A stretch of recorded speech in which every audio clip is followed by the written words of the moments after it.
Bonjour à tous, ravi de vous retrouver dans Smart Job, votre rendez-vous emploi RH. C'est tous les jours, du lundi au vendredi, débat, analyse, expertise et vos rubriques habituelles, bien entendu. Dans Bien dans son job, alors on parle d'un sujet qui vous concerne tous, la réunion et même la réunionite. On va en parler dans quelques instants avec Florian Guyot. Il est meeting évangéliste chez Comet Meeting, qui est une société justement qui s'intéresse à ce sujet. On verra un sondage extrêmement intéressant. Smart et réglo, l'abandon de poste. Bah oui, vous avez peut-être suivi et on en a parlé sur ce plateau du vote de la réforme de l'assurance chômage. Mais il y avait cette question de l'abandon de poste qui devenait finalement un démissionnaire. On fera le point avec Étienne Pujol. Et puis dans le cercle RH, on parlera du futur du travail entre le métaverse, le web 3.0 et l'intelligence artificielle. On va faire le point avec des experts évidemment. Et puis dans Fenêtre sur l'emploi, on s'intéressera à un secteur qui recrute et qui a quelques difficultés, l'expertise comptable. On fera le point avec Marie-Dominique Cavalli, vice-présidente du secteur stratégie performance des cabinets au Conseil national de l'ordre des experts comptables. On terminera l'émission avec ce thème. Tout de suite, c'est bien dans son job.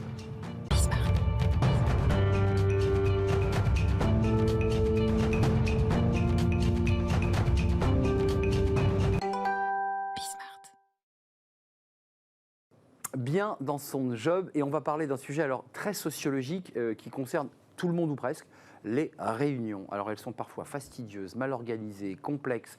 On appelle ça la réunionite. Parfois des collaborateurs passent leur journée en réunion et n'ont rien le temps de produire.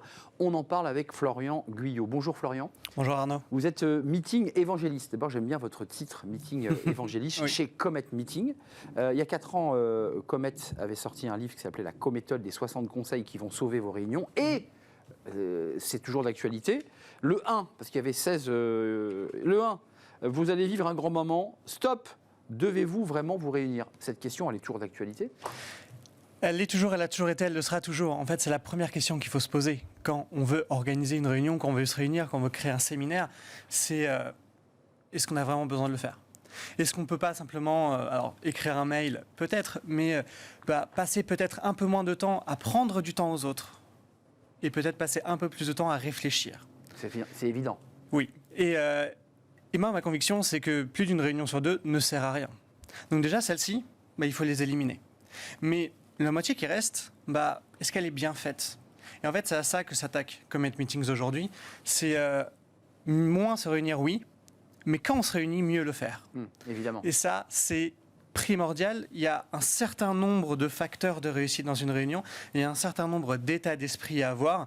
Et c'est pour ça qu'on a interrogé l'Europe, la France, la Belgique, l'Espagne, pour aller chercher, faire une photographie un peu de ce qu'est la réunion en ce moment en Europe. 3000 salariés dans le cadre d'une étude de l'Institut YouGov, et qui sont, alors les chiffres sont évidemment atterrants, ce qui veut dire qu'on n'a pas beaucoup progressé sur le sujet. 86% des salariés français, et on va découvrir l'animation, sont encore confrontés à des réunions inutiles. Oui.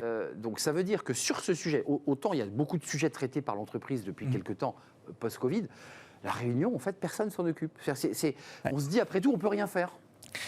Alors la réunion, j'ai l'habitude de dire que c'est un peu la mal-aimée de l'entreprise. Oui. C'est quelque chose dont on ne sait pas grand-chose, au final.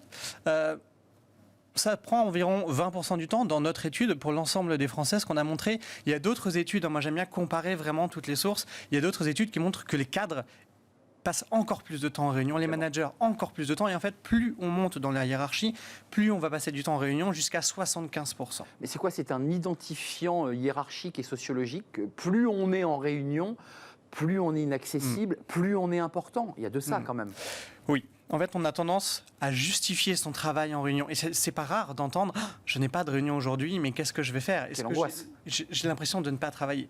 Et c'est vraiment dommage. Et c'est pour ça que je reviens vraiment au deuxième chiffre qui, pour moi, est extrêmement important. Pour contrer ces 86% de Français qui sont confrontés à des mauvaises réunions, formons-nous.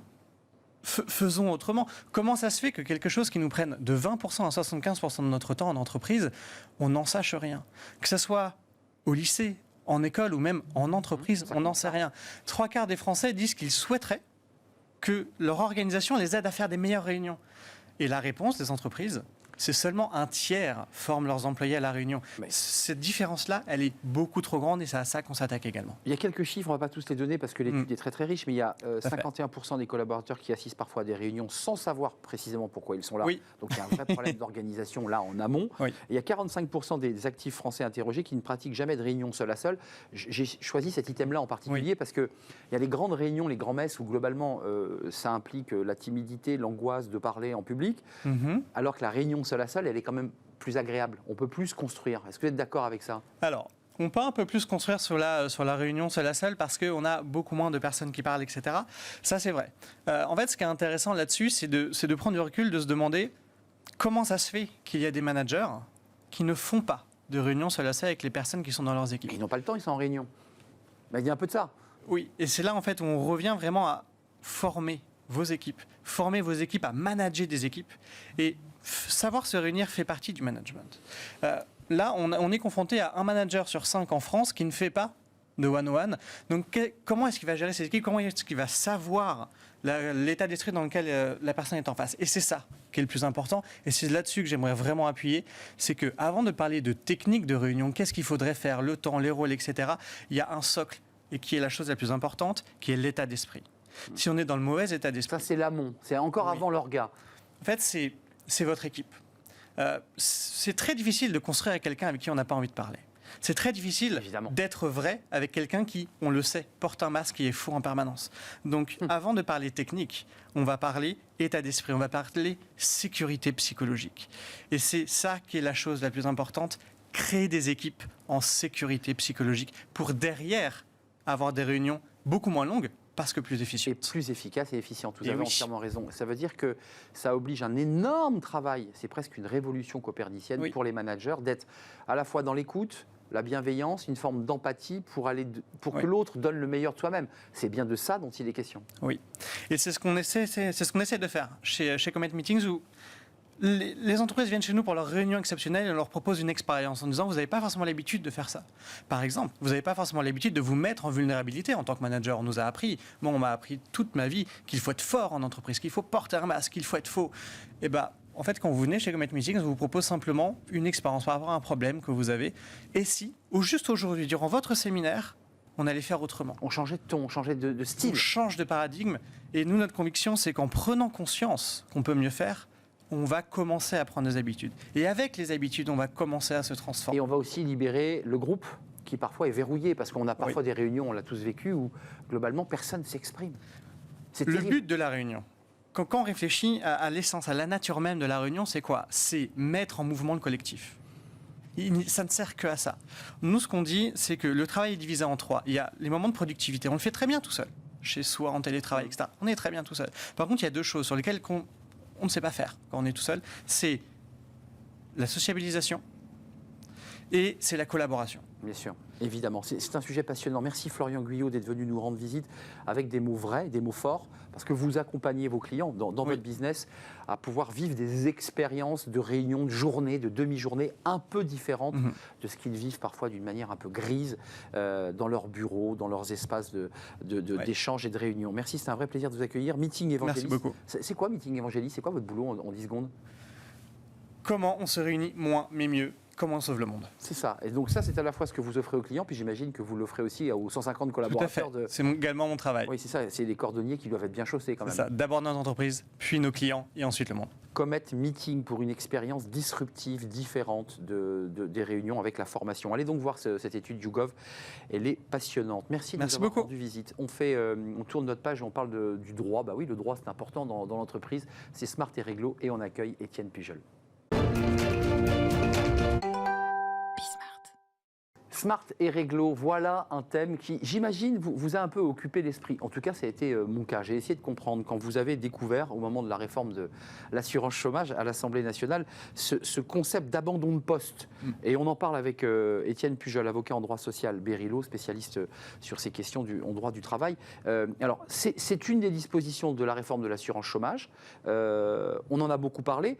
Alors, l'abandon de poste, de quoi s'agit-il? Parce que je me suis demandé, pour être très direct, pourquoi les députés travaillaient sur ce sujet.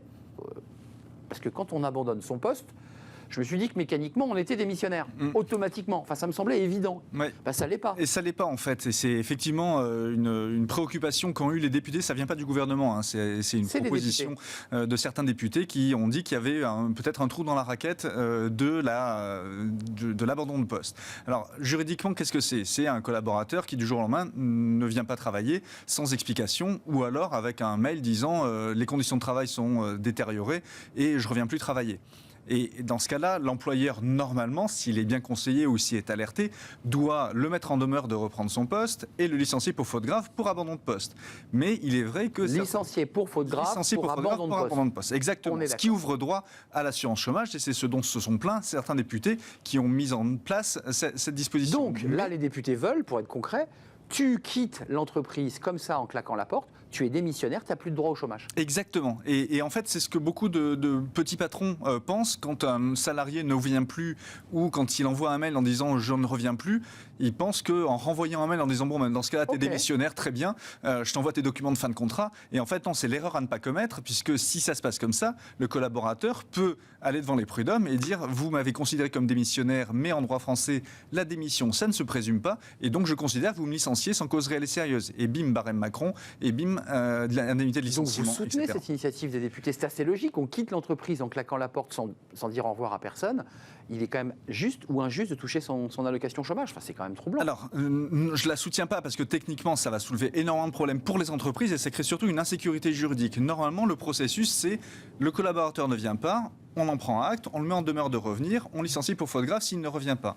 Là, avec cette présomption de démission, qui est une nouveauté en droit français, puisque de jurisprudence constante, la démission ne se présume pas. Il faut une volonté claire et explicite, non équivoque, du collaborateur disant « je démissionne ». Et là, on peut en tirer les conséquences de la démission, ce qui pose aussi la question du préavis en disant « je le fais ou je le fais pas ».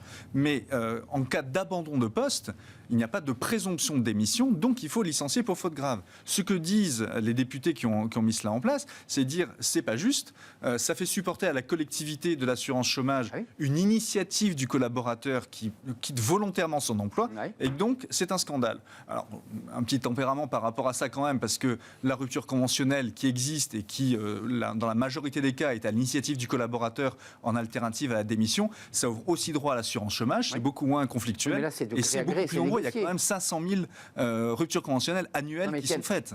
Vous suivez forcément ces ruptures conventionnelles de part et d'autre. Vous accompagnez en tant qu'avocat. Là, il y a une discussion, on se met autour de la table et on discute d'un montant. Exactement. Je dirais que là, c'est cadré. Quelqu'un qui quitte l'entreprise en ne disant au revoir ni au patron, ni en remerciant personne et en s'en allant, est-ce qu'il est juste ou pas ? Parce que ça, c'est un débat de droit. Est-ce qu'il est juste qu'il touche quand même ses allocations ? En fait, il abandonne son poste, il est licencié et c'est le licenciement qui cause, le licenciement pour faute grave, qui cause l'explication de l'allocation Pôle emploi. Mais on ne peut pas dire que la situation d'abandon de poste va priver en tant que tel le collaborateur de Pôle emploi. C'est le licenciement pour faute grave qui lui donne droit au chômage, pas la présomption de démission. Or, la rupture conventionnelle, c'est aussi une initiative, dans la majorité des cas, du collaborateur. Pourquoi aurait-il droit à l'allocation chômage de ce point de vue-là ? En 2008, le MEDEF notamment a considéré que ça contribuait à la fluidité du marché du travail.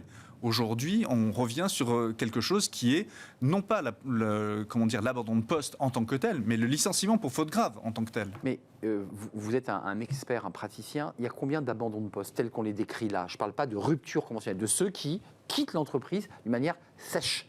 C'est le problème qu'on a essayé de soulever, c'est que personne ne le sait. Il n'y a aucune statistique à ce sujet-là, donc on traite un épiphénomène, parce que c'est sensiblement moins évidemment que les ruptures conventionnelles, encore une fois 500 000 par an, que cette situation-là, et on est en train de créer un ovni juridique, puisque la présomption de démission n'existe pas en droit français, et puis surtout comment on gère les conséquences, à quel moment l'entreprise va lui adresser les documents de fin de contrat, si la présomption est renversée par le collaborateur devant le Conseil des prud'hommes, le texte dit en un mois on saisit le Conseil des prud'hommes, en un mois, il n'y a aucun conseil des prud'hommes qui arrive à avoir une audience en un mois. C'est pas les délais. Ça n'existe pas. Mais vous n'y croyez pas en l'état, le Sénat va bien sûr reprendre ce texte sur un débat au Sénat sur l'assurance chômage. Vous dites en l'état, moi je pense que ça passe pas.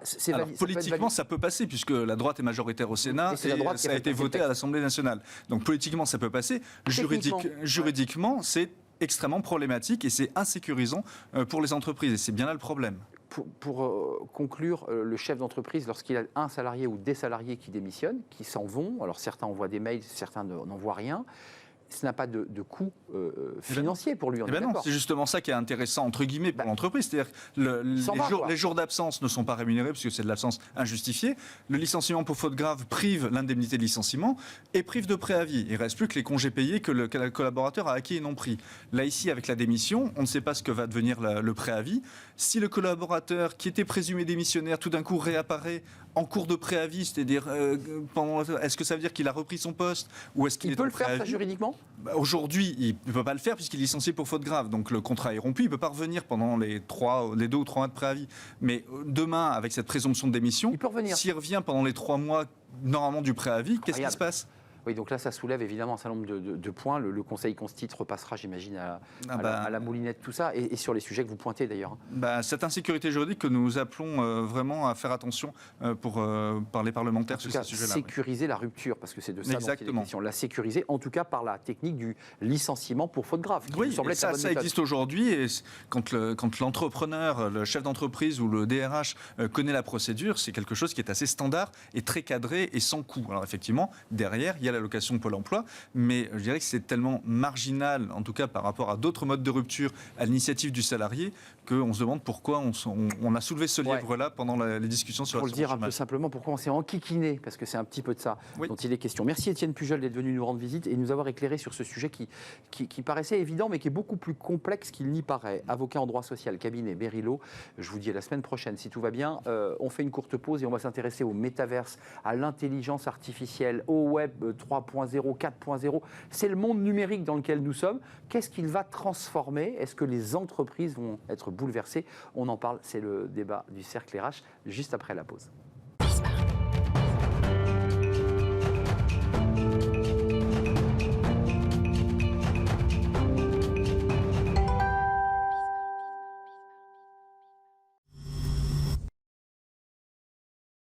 Le Cercle RH et le débat de Smart Job chaque jour sur ce plateau.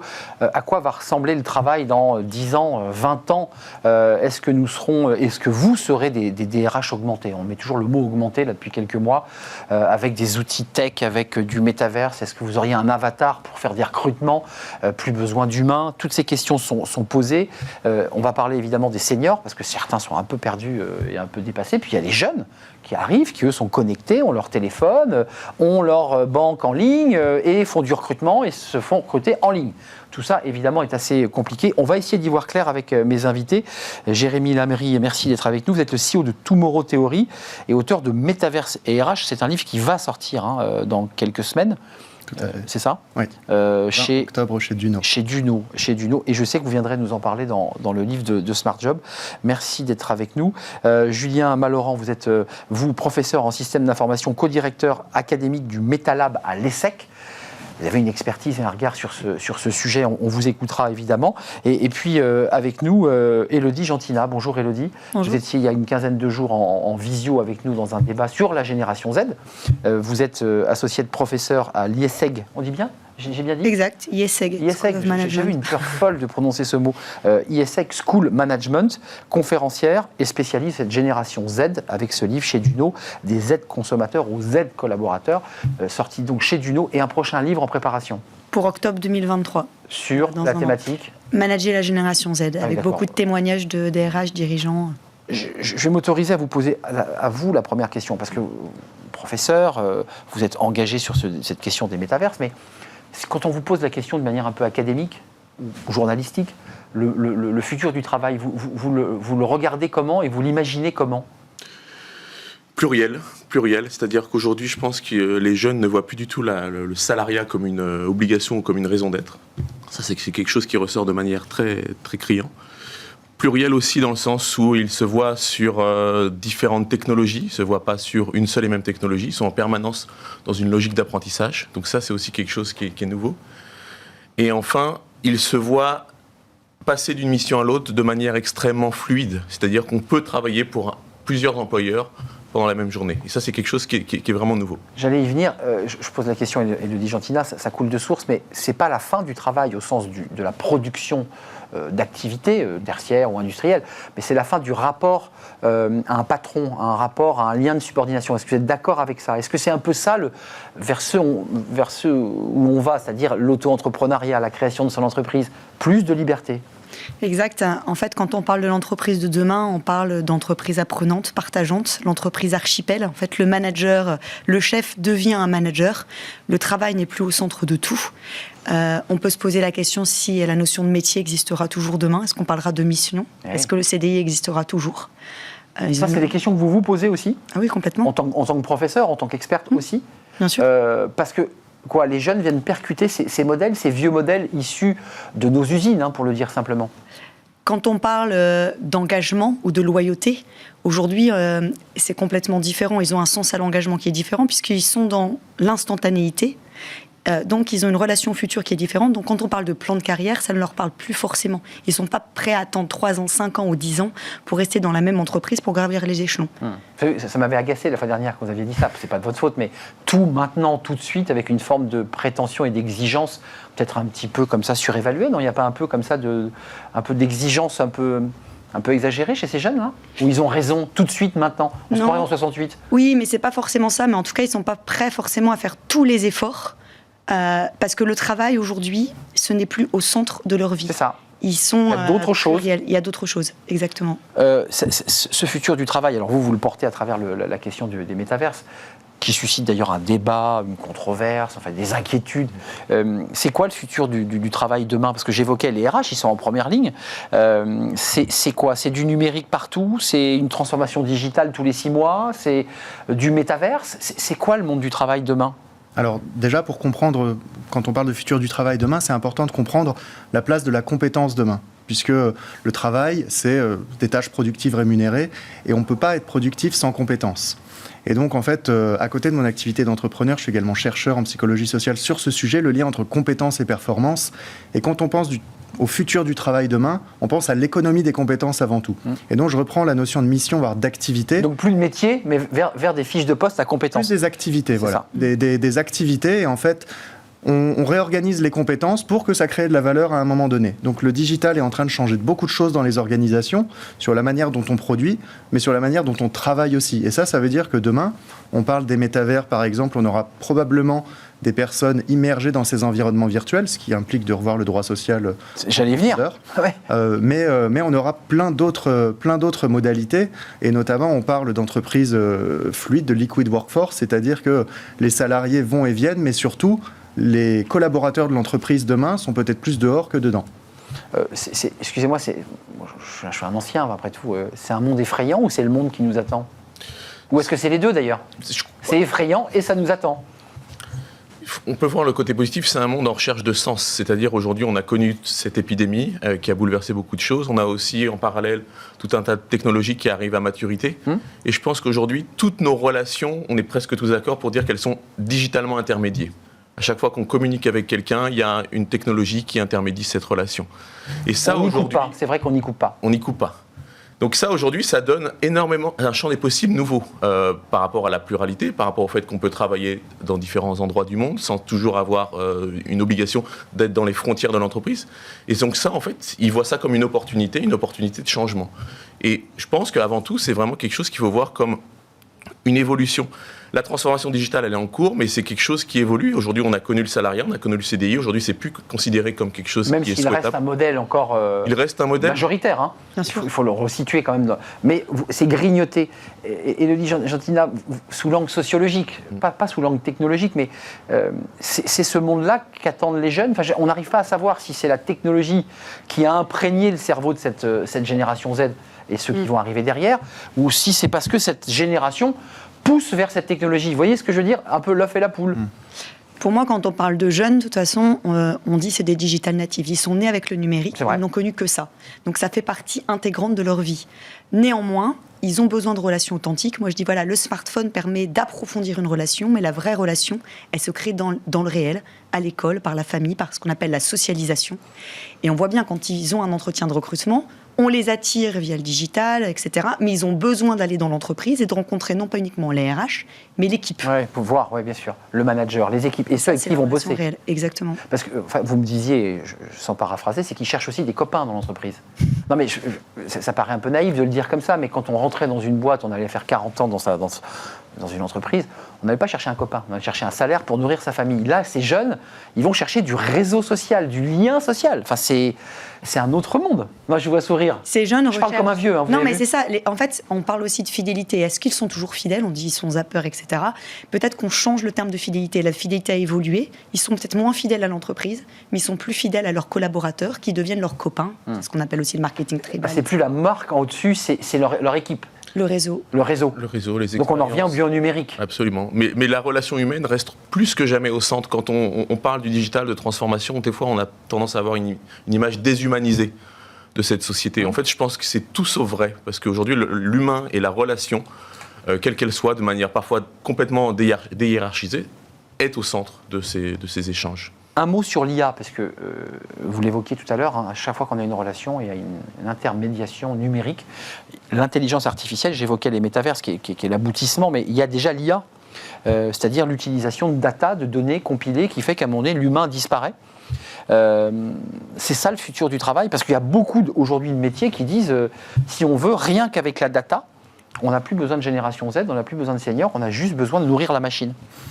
Est-ce que j'exagère ou pas? Alors, dans un sens, non, mais c'est pas, disons que c'est pas noir ou blanc. C'est pas noir ou blanc. Dans les tâches qu'on produit au quotidien, on a des tâches qu'on va appeler routinières et des tâches non routinières. Tâches routinières, celles qu'on fait un peu toujours de la même manière. Finalement, c'est assez facile de finir par les expliquer à une machine et de faire en sorte qu'une machine les fasse à notre place. Et mais ça, c'est confortable. On les fera mieux. Ouais. C'est ce qui se passe, c'est ce qui a commencé à se passer avec la révolution industrielle. On ne parlait pas d'IA, on parlait de mécanisation. Mais depuis les années 70, c'est ce qui commence à arriver sur l'école blanc avec la digitalisation et sur tout un tas d'autres tâches routinières, notamment manuelles. De plus en plus, le sujet de l'IA, qu'on appelle de l'IA forte, c'est de commencer à gérer les tâches non routinières. C'est-à-dire, nous, quand on s'adapte pour faire quelque chose, la vraie intelligence. On a notre cerveau, la vraie intelligence, la capacité à s'adapter. La promesse de l'IA demain, c'est d'arriver à faire ça. Et là où c'est intéressant, c'est qu'on voit aujourd'hui des algorithmes émerger capables de produire des contenus extrêmement réflexifs, que ce soit des textes ou des images. Dans les médias, les journaux entiers. L'algorithme GPT-3 ou l'algorithme DALI. On regarde le Washington Post qui écrit, je crois, 10 à 20% de ses articles par une IA. Donc on voit aujourd'hui en fait que les algorithmes commencent à produire certaines tâches non routinières, mais à faible complexité. Bon, quand une IA commence à gagner un concours d'œuvres d'art, là, on se dit, il se passe quand même quelque chose. En revanche, derrière, il y a quand même des humains pour paramétrer tout ça. C'est vrai.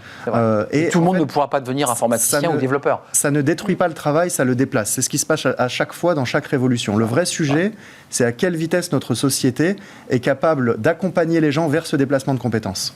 Ces jeunes et l'expertise que vous avez, on a quand même soulevé deux sujets. Alors le métavers, j'aimerais qu'on en parle, j'aimerais vous entendre aussi, parce que quel est le rapport de ces jeunes générations Z au métavers, c'est-à-dire l'idée d'avoir un avatar et de vivre dans un monde virtuel. Ça, c'est un premier sujet. Puis le deuxième, c'est quand même le modèle éducatif et le modèle du travail. Le modèle éducatif est plus du tout adapté à ce qu'on nous décrit sur le plateau. Enfin, c'est-à-dire, on est encore dans des modèles classiques et on nous dit que c'est des sommes de compétences qui vont faire la qualité d'un collaborateur. Enfin, je veux dire, ça colle plus. C'est clair qu'on peut se poser la question aussi du rôle de l'école, oui. De l'éducation nationale. Et quand on pose la question à ces jeunes, est-ce que tu crois encore en l'école? 34% disent oui. Et en entreprise, ils disent, je vais plutôt apprendre de l'entreprise à 56%. C'est ça. Donc en fait, tout à l'heure, Jérémy le disait, on est dans une société fluide. On apprend au-delà des frontières de l'école. On doit vraiment se questionner sur quelle doit être notre méthode d'apprentissage, développer l'esprit critique, la connexion, la coopération, les apprendre aussi sur la digitalisation, la programmation dès le plus jeune âge, etc. 65% des élèves de CE2 ne savent pas encore quels métiers ils existent demain, puisque les métiers n'existent pas encore tous. C'est tous les métiers qu'on n'a pas encore inventés. La question du droit du travail, elle est clairement posée. Alors, il n'y a pas d'avocat sur ce plateau, mais on voit bien que le métaverse pose ces questions. Je fais une réunion métaverse d'un niveau incroyable, mais je suis en métaverse. Est-ce que je suis en train de travailler? Est-ce que c'est mon avatar qui travaille? Enfin, toutes ces questions-là sont posées. C'est ça le futur du travail aussi, c'est une forme de dérégulation, je dirais, des modèles du XXe siècle?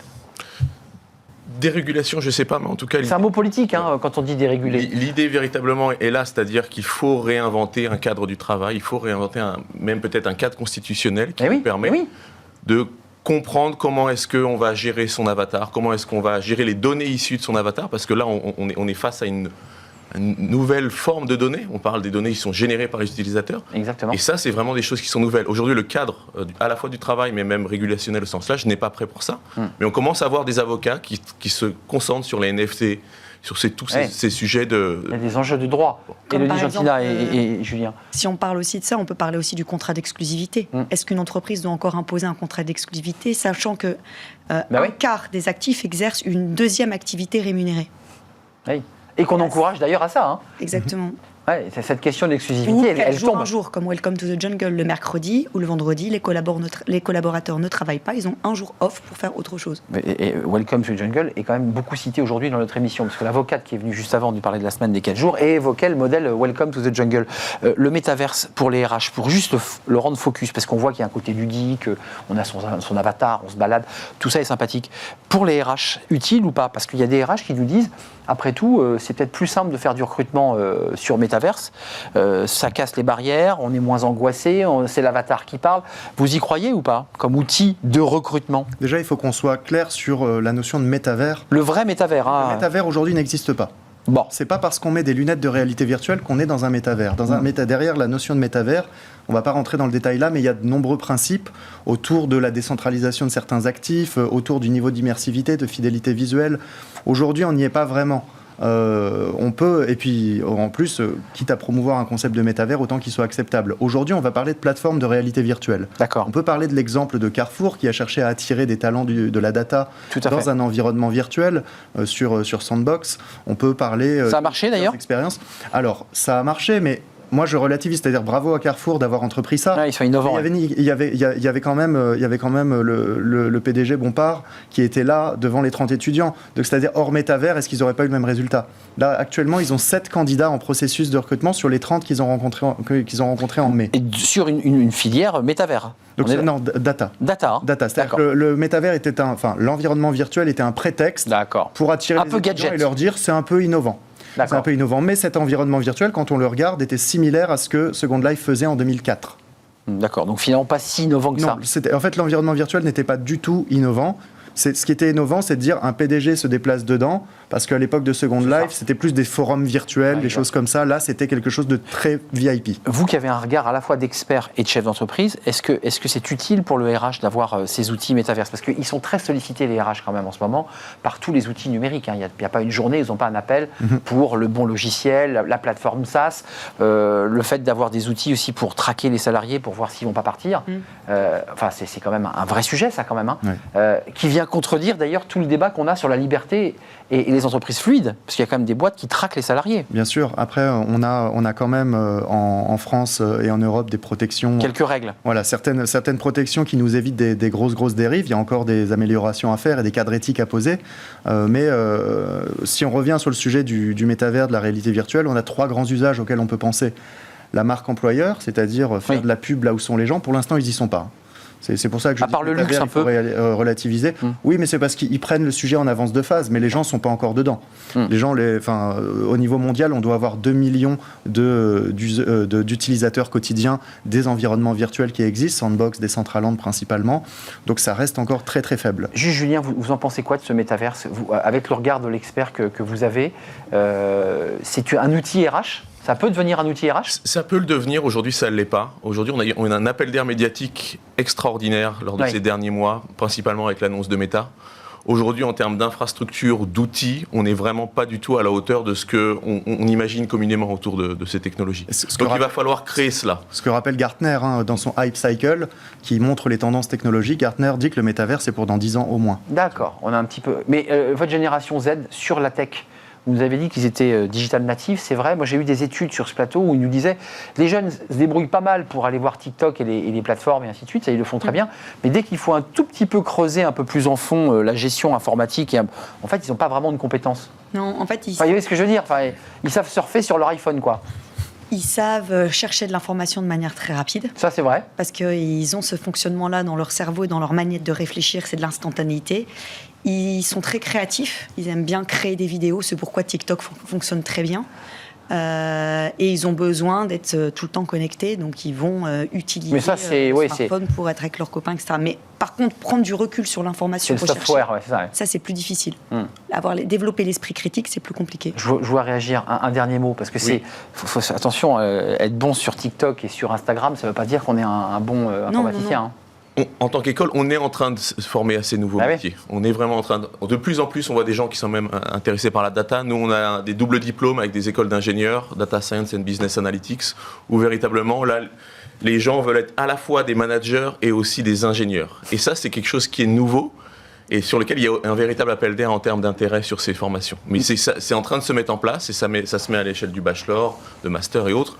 Mais on ne va pas former des populations extrêmement larges. Il va falloir étendre ces compétences, faire des soft skills, pas simplement les compétences d'ingénieur.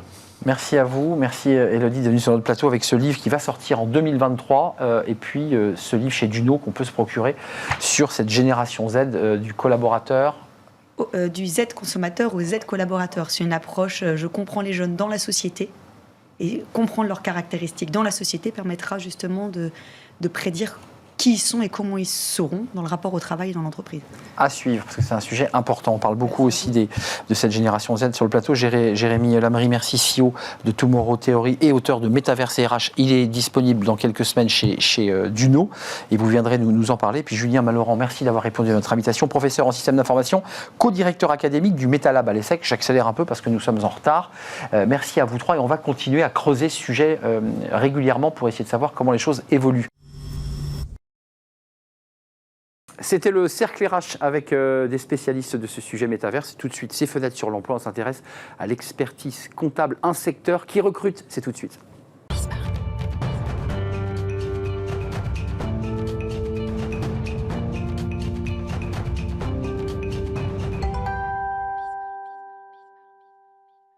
Fenêtre sur l'emploi, on parle de l'expertise comptable et des experts comptables et des métiers qui sont au sein des cabinets d'expertise. On en parle avec Marie-Dominique Cavalli.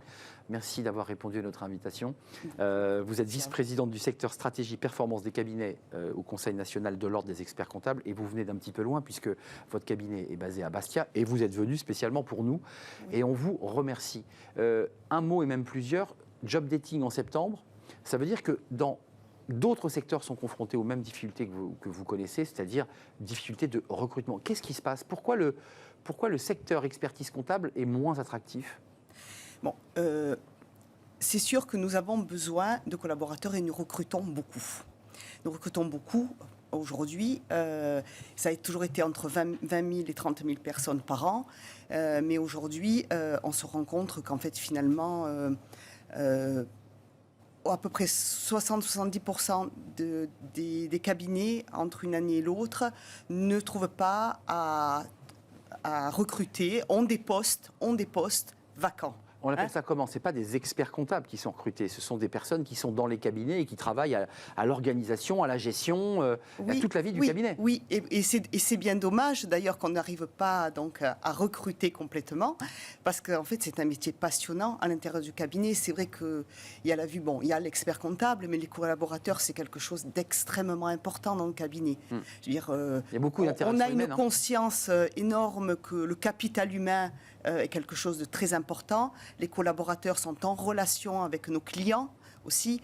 Et donc, ils sont un maillon très important dans la vie du cabinet et dans l'utilité du coup que nous apportons à la. Mais c'est un phénomène, je dirais presque national et même international, c'est-à-dire de salariés qui disent je ne vais pas dans ce secteur. Comment on fait pour rendre le secteur attractif ? Ben oui, non, c'est sûr que il doit y avoir un déficit d'image certainement. Alors, ce qui fait que nous, au niveau du Conseil national, on a fait deux catégories, on a mené deux catégories d'actions. D'abord des actions donc, au niveau de l'institution à proprement parler avec une grande campagne de communication, d'attractivité, dans laquelle on s'adresse aux jeunes, on s'adresse au grand public pour justement casser cette image un peu triste de l'expert comptable et montrer que ça bouge dans les cabinets. Et il y a de l'humain, il y a de l'humain. Il y a de l'humain, c'est pas du chiffre. Voilà, c'est ça, il y a de l'humain, ça bouge, c'est intéressant. Voilà, et donc ça, c'est la partie... Attractivité extérieure. Et en même temps, on s'adresse également aux confrères et on les aide aussi à travailler à leur management. Aujourd'hui, vous voyez, lors du dernier congrès, on a même parlé, on a fait une conférence qui s'appelait Cabinet durable, qui rime avec cabinet désirable. Et on a parlé du management bienveillant. Voyez, voilà, le management bienveillant, c'est-à-dire qu'on fait entrer dans le cabinet cette notion d'intégration des collaborateurs. Ça, c'est intéressant. Laisser aller, se sortir un petit peu de la pure technique et regarder les autres. Non mais, voilà. Version 20e siècle, l'expertise comptable, c'était une hiérarchie assez verticale, avec l'expert comptable, et puis bon, le travail était distribué. Enfin, vous dites globalement, on ne peut plus continuer comme ça. Non, il faut réinventer notre relation au travail et la relation avec les collaborateurs. C'est ça dont il est question. C'est ça, tout à fait. Il faut réinventer. Et on réinvente, on donne même, on parle de coaching, on leur propose de faire du coaching pour eux, pour leurs collaborateurs. Et on a même une commission aussi, une conseil national qui s'appelle la commission de développement des compétences relationnelles. Vous voyez, on travaille dessus. Et en même temps, parce qu'on se rend compte, donc en fait, ce qui se passe, en fait, on lit ce problème de recrutement, on le lie au management. On pense que l'issue, elle est double. Elle est dans l'image qu'il faut travailler au niveau national, évidemment. Mais dans le management, chacun dans son cabinet doit aussi travailler à son management. Ce qui veut dire que quand vous faites des phases de recrutement, et ça vous arrive en tant que à la tête d'un cabinet, il faut avoir un autre discours. Il faut avoir un discours attractif aussi au moment du recrutement. Il faut donner envie. Il faut donner envie. Alors bon, là aussi, donc, on a créé un site d'emploi qui s'adresse à la profession d'expert comptable qu'on appelait Hub Emploi. On l'avait créé il y a quelques années, mais là vraiment on l'a reboosté dernièrement. Et sur ce site également, on aide les experts comptables à travers ce site. On les aide également à mettre en valeur ce qu'on appelle la fameuse marque employeur. Exactement. Voilà. Mais en termes de formation, avant de nous quitter, Marie-Dominique Cavalli, en termes de formation initiale, il y a toujours assez de BTS, assez de gens formés, on est d'accord? Il n'y a pas un souci à l'origine? Non, ce n'est pas au niveau de la formation à proprement parler. C'est après. Voilà, c'est ça. Il faut les attirer pour leur faire comprendre que ça bouge dans les cabinets. Un mot dont on n'a pas parlé, parce que vous parlez de bienveillance, vous parlez de management un peu différent et de formation, les salaires sont très convenables dans les cabinets comptables? Oui, les salaires sont supérieurs à la moyenne. Les salaires sont convenables, mais on se rend compte de toute façon, les salaires sont convenables, mais on se rend compte qu'en fait les candidats, ils recherchent aussi le bien-être au travail. Il faut parler de bien-être, il faut se dire que le travail, c'est pas que se faire mal. Ouais, c'est dire autre chose. Voilà. Quand on parle du travail, ce qu'on ne faisait pas il y a je dirais une trentaine d'années, même une vingtaine d'années. Merci Marie-Dominique Cavalli, vice-présidente du secteur stratégie performance, avec l'idée de l'attractivité de ces métiers, puis aussi peut-être parler autrement à ceux qu'on recrute, leur donner vraiment envie de pousser la porte des cabinets. Il y a de l'humain dans les cabinets d'expertise comptable.